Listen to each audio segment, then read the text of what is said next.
Assalamualaikum warahmatullahi wabarakatuh. Salam sehat kawan bugar. Jumpa lagi dengan saya Dr. Feni Maya Lestari. Kali ini kita belajar bareng untuk membuat daftar tilik yang biasanya nanti diminta di banyak monitoring dan evaluasi, khusus kali ini untuk Pokja UKP. Saya seringkali bercerita kepada teman-teman yang saya dampingi, coba lihat bagaimana seorang pilot ketika akan menerbangkan pesawat, yang dilakukan terlebih dahulu adalah mengecek satu persatu tombol, peralatan, kemudi, bahan bakar yang semuanya itu ada tertera dalam checklist, di mana setiap kali mengecek, pilot akan melakukan centang-centang dalam checklistnya. Tujuannya apa? Pastinya agar pesawat aman, tidak terjadi sesuatu yang tidak diharapkan, sehingga dipastikan ketika take off itu akan lancar dan sepanjang flight tidak terjadi sesuatu yang membahayakan. Jadi sama dengan bagaimana seorang pilot hendak menerbangkan pesawat, kita pun ketika memberikan layanan klinis, tujuan akhirnya adalah memberikan keselamatan, baik bagi diri kita sendiri maupun bagi pasien. Jadi di sini saya perkenalkan bahwa ada dua jenis daftar tilik yang sama-sama fungsi akhirnya adalah tujuannya untuk keselamatan atau safety. Yang pertama adalah daftar tilik preparasi mandiri. Ini saya sebut preparasi mandiri atau persiapan ketika kita hendak melaksanakan kegiatan pelayanan sehari-hari. Jadi sekali lagi ya, ini adalah daftar tilik yang kita pergunakan seperti pilot ketika akan menerbangkan pesawat.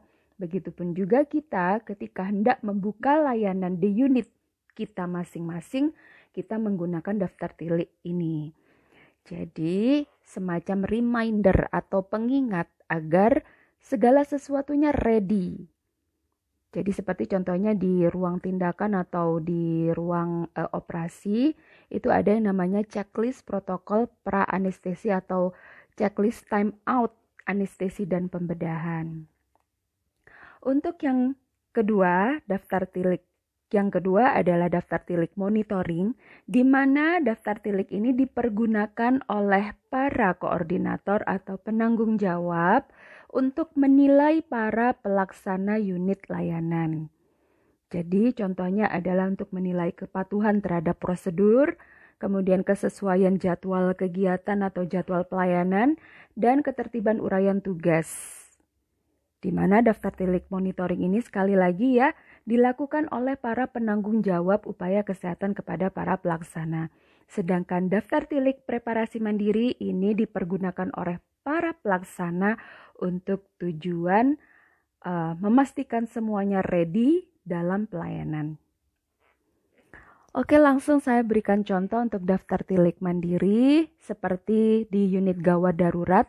Jadi checklist ini dilakukan setiap hari ya, bisa dilakukan di pagi hari. Checklistnya adalah alat dan bahan. Kemudian kita bisa pergunakan untuk centang-centangnya di sini alat dan bahan itu ada, siap digunakan, ataukah tidak ada karena tiba-tiba mungkin sedang disterilkan atau ada di mana begitu ya. Kemudian ada namun tidak siap digunakan. Jadi inilah perlunya kontrol dan testing dan persiapan. Kemudian tiang infusnya, hecting set, sterilisator. Kemudian pastikan semua peralatan yang membutuhkan steril harus harus dipastikan sudah disterilkan sesuai jadwal.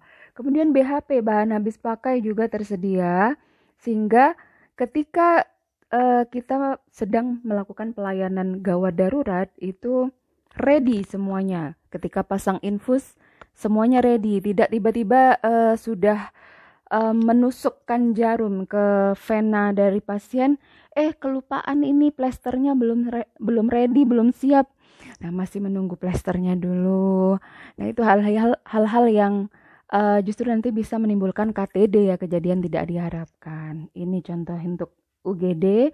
Kemudian saya memberikan contoh juga untuk preparasi atau persiapan unit pendaftaran sebelum membuka layanan di loket. Jadi checklistnya bisa berupa register pendaftaran sudah tersediakah, kemudian ATK-nya sudah ready kah, unit komputer pastikan menyala lebih dulu sebelum pintu loketnya dibuka. Kemudian aplikasi pendaftaran seperti Piker atau sistem informasi lainnya juga sudah menyala dan terkoneksi dengan internet sebelum pasien dipanggil untuk mendaftar. Jadi tidak pasien sudah menunggu di hadapan petugas, ternyata aplikasinya belum terhubung karena koneksi jaringannya belum siap. Kemudian nomor antrian. Jadi pasien itu kan pada mengantri dengan nomor antrian, jadi pastikan petugas juga sudah menyediakan. Kemudian ada form-form yang dibutuhkan, kemudian ada buku catatan dari petugas loket untuk pengembalian rekam medis, itu juga harus ready. Dan di sini checklistnya sama ya, dicentang-centang, kemudian ada kolom keterangan, itu bisa diisi bila tidak siap digunakan, contohnya ini karena apa. Kemudian ada apa yang harus dilakukan oleh petugas agar ready ini ya alat dan bahannya. Begitu.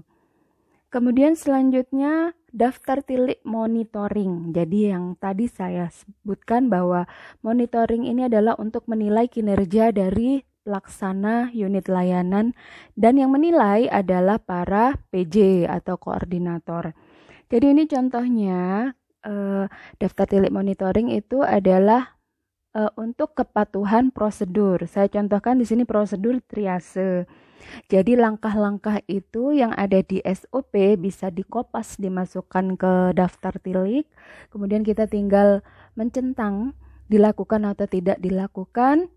Kemudian dilakukan pengukuran angka kepatuhan. Jadi angka kepatuhan ini mengukurnya dengan jumlah langkah yang dilakukan oleh petugas dibagi jumlah total langkah dalam prosedur, kemudian dikalikan 100. Di mana pengukuran angka kepatuhan ini dilakukan kepada seluruh petugas, tidak boleh diwakilkan. Jadi misalkan di UGD ada 10 petugas, jadi 10-10-nya itu nanti akan diukur angka kepatuhannya. Tidak boleh ada perwakilan ya, karena kita akan mencari tahu nih petugasnya adakah yang tidak patuh terhadap prosedur. Kemudian ini contohnya ya, saya menggunakan nama-nama dari Ipin Upin. Misalkan gitu, kita membuat analisa data dari hasil checklist angka kepatuhan tersebut, kemudian didapatkan hasil ternyata ada yang tidak patuh. Tidak patuhnya itu terhadap apa? Itu nanti disebutkan gitu ya. Misalkan tidak patuh membuat inform consent, tidak patuh dalam membuat rekam medis triase, atau langkah-langkah mana yang tidak dipatuhi oleh petugas tersebut. Kemudian kita analisa penyebabnya apa, petugas tersebut tidak mematuhi langkah tersebut. Misalkan petugas tidak membuat inform consent karena mungkin melewatkan langkah tersebut karena terlalu fokus dengan penanganan pasien gawat darurat, karena memang di UGD itu butuh fokus ya untuk pasien gawat. Nah, rencana tindak lanjutnya mungkin untuk PJ UKP bisa melakukan monitoring yang lebih intensif dengan jadwal yang ditambah, sehingga petugas pelaksana UGD akan lebih sering mengingat apa saja yang harus dilakukan. Begitu. Oke, ini contoh dari daftar tilik. Untuk selanjutnya, semoga saya bisa membuat konten yang detail per unit layanan bagaimana daftar tiliknya, baik monitoring maupun daftar tilik persiapan. Baiklah teman-teman, untuk konsultasi dan mungkin ingin contoh-contoh dokumen bisa lewat email saya akreditasi.pkmfeni@gmail.com. Insya Allah saya balas semampu saya. Dan terima kasih, tetap semangat. Wassalamualaikum warahmatullahi wabarakatuh.